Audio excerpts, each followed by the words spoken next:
कई हजार साल पहले मिस्र की जमीन पर एक जालिम बादशाह रहता था, फिरौन। उसने खुद को खुदा कहलवाया और बनी इसराइल पर बहुत जुल्म ढाए। उसने सपना देखा कि एक लड़का पैदा होगा जो उसका राज छीन लेगा। इसलिए उसने हुक्म दिया, हर नया इस्राएली लड़का पैदा होते ही मार दिया जाए। उसी दौर में एक नेक औरत के घर हजरत मूसा अलैहिस्सलाम पैदा हुए। अल्लाह ने उनकी मां को इल्हाम किया, बेटे को एक लकड़ी के संदूक में डालकर नील नदी में बहा दो, मैं उसकी हिफाजत करूंगा। मां ने आंसू बहाते हुए ऐसा ही किया।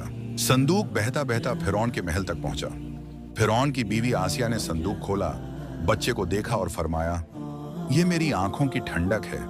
इस तरह हजरत मूसा फिरौन के महल में पले और बड़े हुए, उसी जालिम के आंगन में। जवानी में एक दिन हजरत मूसा ने देखा एक मिस्री एक इजरायली को मार रहा है।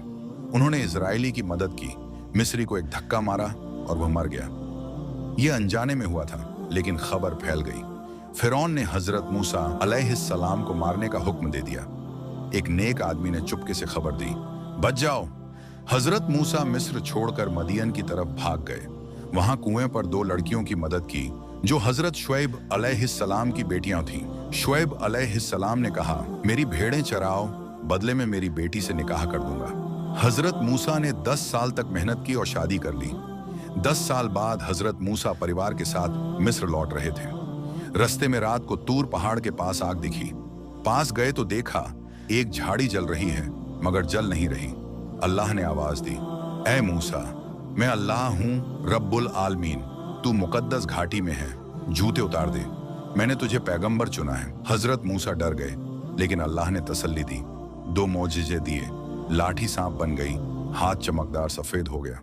अल्लाह ने हजरत मूसा से फरमाया, फिरौन के पास जाओ, उसे कहो बनी इसराइल को आजाद कर दो।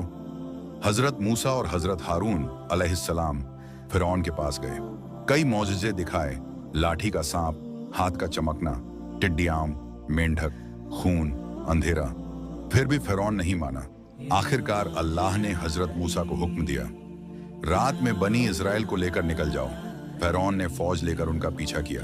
समुद्र के किनारे पहुंचे। हजरत मूसा ने लाठी मारी, समुद्र 2 हिस्सों में बंट गया। 12 रास्ते बन गए। बनी इसराइल पार हो गए। फिरौन बीच में आया तो पानी वापस लौटा और फिरौन अपनी पूरी फौज समेत डूब गया। अल्लाह ने फरमाया, आज हमने तुझे बचाया ताकि बाद वाली कौमें सबक लें। हजरत मूसा अलैहिस्सलाम ने बाद में तौरात दी, बनी इसराइल को रास्ता दिखाया। उनकी जिंदगी हमें सिखाती है, जुल्म कितना भी ताकतवर हो, अल्लाह की मदद से सच की जीत होती है। सब्र करो, अल्लाह पर भरोसा रखो, वो हर शय पर कादिर है। अल्लाह हजरत मूसा और हजरत हारून पर रहमत नाजिल फरमाए। आमीन।